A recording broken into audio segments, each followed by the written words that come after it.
Hao Chunfeng was furious again. Well cover, the dog sent to sound out his mood, slunk back to the room with its tail tucked. Hao Chunguang's heart sank to the bottom. What did he say? Well cover flopped down at her feet and rolled over without a sound. Hao Chunguang got the message. Her brother wanted her gun. Siblings torn apart overnight. Why had a college girl been driven from home? A family crisis worthy of a 2-episode science documentary. Yet to Hao Chunguang, the root cause was utterly ridiculous. All because of a sty on her eye. It all began that morning. Waking up, she found a swollen sty on her eyelid. She rushed to fetch a wet towel and lay on the sofa to soothe it. Barely 30 seconds in, while Cover stole the towel. Enraged by the dog's mischief, she grabbed a slipper and chased it. Panicked, the pup bolted around the house, knocking over its water bowl. Slipping mid-chase, she crashed to the floor. Her flying slipper, meant for the dog, was snatched and flung back, smacking her square on the forehead. Worse followed. The troublemaking dog toppled the kitchen rashkin and lapped up a mouthful of chili oil. When Hao Chunfeng returned with steamed buns, he found total chaos. A teary girl and a whimpering dog. He rushed to tend to both, missing his morning flight entirely. Yet I plead mitigation, Hao Chunguang argued. I sty is an act of fate, unmoved. Hao Chunfeng confiscated her phone. Her greatest joy. With diplomatic efforts via the dog a failure, she faced him herself. Starving and irritable, she sat at the table and scarfed down 2 buns. Hao Chunfeng sipped porridge calmly, his spoon trembling slightly. Watch your attitude. Attitude about what? She retorted, sitting down. I won't carry a pig onto a plane in 3 days, he replied coldly. She shrugged inferently, adding soy sauce and vinegar to her bowl. She was never surprised by his sharp tongue beneath a calm exterior. For all his good looks, his mouth was his fatal flaw. What shocked her was that he'd rescheduled their flight 3 days later, clearly leaving her room to tease him. By noon, she banged on his door. Brother, I want chicken wing hot pot. Hao Chunfeng had slept fitfully, worn out by his nap. Her shout brought odd relief. Still drowsy, he remembered to return her phone. But she refused. Buy it from me instead. In an instant, he saw through her scheme. She'd rather stay phone less to spend his money freely. Clever girl. Chuckling softly, he ordered takeout without complaint. The sun never rises from the west, yet Hao Chunfeng's icy temper could soften at times.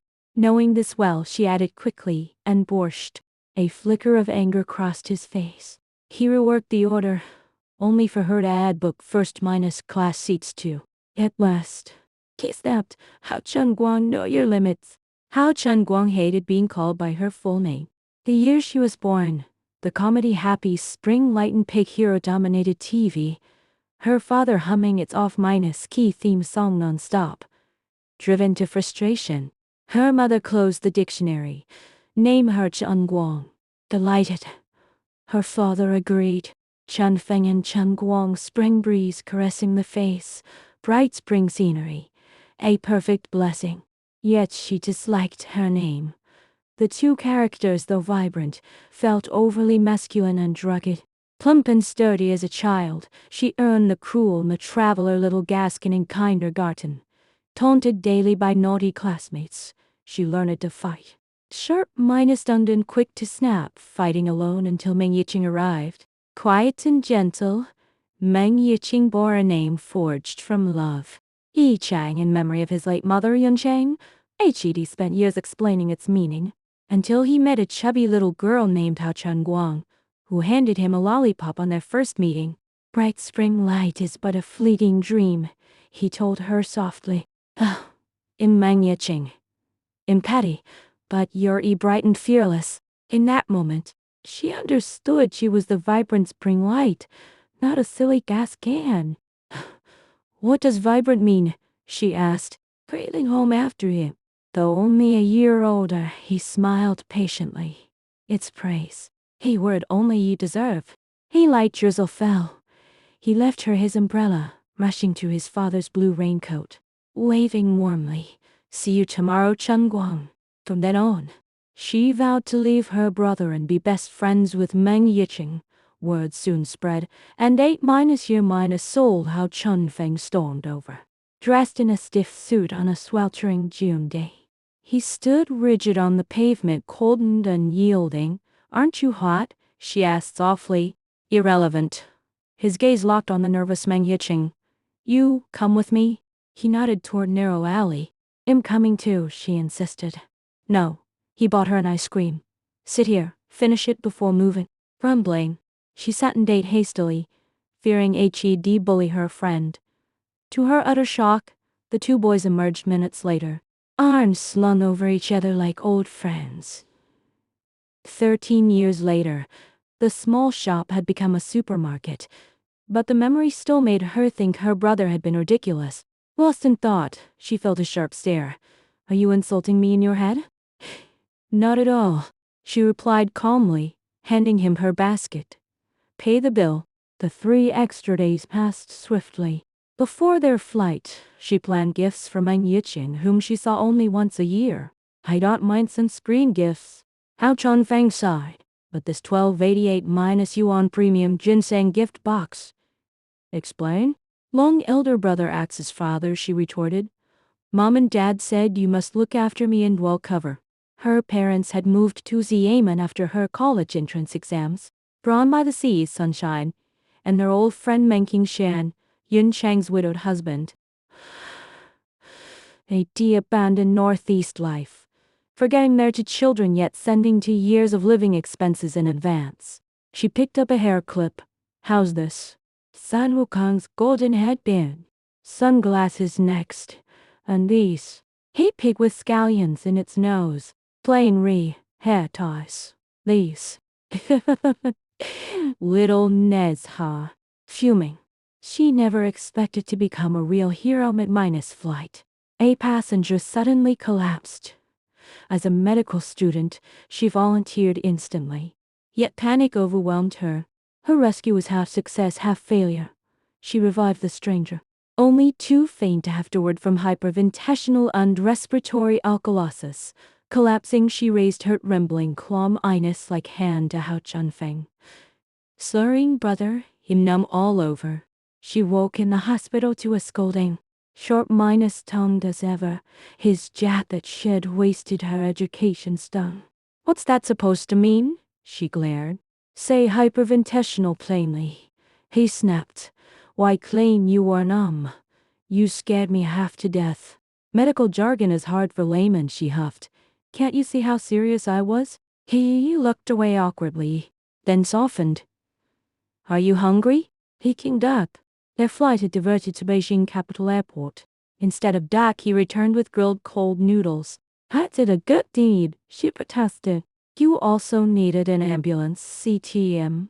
MRI, EEG. Heart exams, he listed warily. All for a clean bill of health and an empty wallet. Defeated. She conceded. Grilled noodles are fine.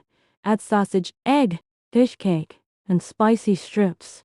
Full from a pork hock, given by a kind ward neighbor, she still forced down the noodles. Her surprise. HED secretly bought the Peking duck after all. Rich and greasy, the meat clashed with her heavy meal. She choked, until he handed her cola. Slow down. Don't throw up. The elderly neighbor smiled. Your boyfriend is so caring. Yes, my brother, she rushed to correct. Disappointed, the aunt offered to set her up with her nephew. Panicked, she blurted, I have a boyfriend. Doubting her, she pulled out a photo 17-year-old Meng Yiqing. Arms open in a rice field bathed in golden sunlight. Handsome, the aunt praised. Exceptionally, she agreed, a bitter smile tugging at her lips. With no flights to Xiamen left, they were forced to take the train. Staring at Meng Yiqing's photo, she whispered, It's fine to meet later. The train ride proved a terrible choice. Stuffed with pork hock, Hao Chun Guang transformed into an avid shopper the moment they boarded. She splurged on expensive wine and candied fruits, all as gifts for Meng Yiqing. The elderly woman beside Hao Chunfeng suspected she was a paid shill. He could only smile bitterly, the true victim of his sister's whims. Even his back's lunch meat was stolen. "Bag would yell to you," he muttered. Curious, she vowed never to eat his food again. After a sweltering walk through 8 city blocks, she begged for a drink. "Too much trouble," he replied. "Skip my video calls overseas and see," she threatened. A flight cadet soon to train abroad for 2 years. He softened. "What to drink?" "Iced cola." Distracted by a call from a senior pilot in Chicago, he lingered along. Thirsty and reckless, she drank the expensive wine meant for Meng Yiqing, collapsing drunk on the curb. "That was for him," he said gently. Tears streamed down her face. "I forgot. Minors can't drink alcohol." Meng Yiqing had fallen ill with fulminant myocarditis in his final senior year. What began as a cold after rain quickly escalated into fatal heart failure, with a 90% mortality rate. Terrified, Hao Chunguang held his hand. "Don't leave me. Pale and weak." He comforted her. That freezing Harbin night, she had rushed to the hospital in thin pajamas, no socks, too worried to care for herself. "Go home and warm up," he urged. In that moment, she abandoned her photography dream, vowing to study medicine to save him. It was too late. His condition deteriorated overnight. The boy who loved the sky never boarded a plane. Dying, he begged his father to cremate his remains and take him flying. Then he shook his head, tears falling. It'd bring bad luck to others. It was the first and last time she saw him cry.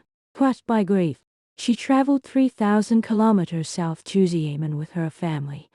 Meng Qingshan sold his Harbin home to buy a peaceful grave for his son, honoring his late wife's final wish. Sinking into severe depression, she suffered violent nausea from heartbreak. Refusing hospital visits, she locked herself away, crying day and night, trapped between dreams and reality. Hao Chunfeng never left her side. One quiet morning, he told her, "I've applied for flight training." "Why?" she whispered. "I won't let Yiqing's sky dream fade away for nothing." Through all her hardships, he had always been her rock, finishing her puzzles through sleepless nights, saving change for her toys, and protecting her first friend. With 3 months left until the college entrance exam, she pulled herself together and enrolled at Harbin Medical University, abandoning photography forever. No one remained to admire her photos, to fill her world with gentle praise. He had died in the winter snow, too shy to confess his love. Yet she had long claimed him as her boyfriend. Hao Chunfeng erred drunken, weeping Chunguang through the Xiamen streets. "You stopped letting me carry you after meeting Yiqing." "You're a brother now," she mumbled against his back. "Just as war." His heart ached her quite thorough. "His sky dream is heavy," he said softly. "But as his brother, I'll carry it for him." Overwhelmed, she poured out her heart. "I long to see him, yet I want to stay with you until Mom and Dad. I'm greedy, but I love you all." His steps faltered. The forecast promised rain in Xiamen tomorrow. Yet, his heart trained already. Hao Chunfeng declined his Chicago placement to stay home. Meng Qing's Hans Alzheimer's required care. Their dog Will Cover was dying of parvovirus. And he could not leave his sister alone. "You've carried Yiqing's dream long enough," she argued. "Don't sacrifice your future for me." Her, hiding his real reason, his girlfriend, Tao Li, the vet treating Will Cover. Their peaceful chat ended with an urgent call. Tao's voice trembled. Will Cover was fading fast. Will Cover, adopted by Meng Yiqing as a stray, had bonded their little family. After Yiqing's death, the dog sank into depression, losing all will to live. Stealing the towel that morning had been its last playful gesture. Hao Chunguang stroked its head gently. "Rest easy. Visit me in my dreams." The dog rested upon her hand, then closed its eyes forever. That night, she dreamed of Meng Yiqing running toward her with Will Cover. "It'll always come to you in dreams." Waking to Hao Chunfeng's off-minus key singing, she shook off her sorrow. He headed out for a date with Tao Li, leaving her to rest. Beneath the bright spring light, she smiled faintly. Bright spring light is but a fleeting dream, a dream of Yicheng.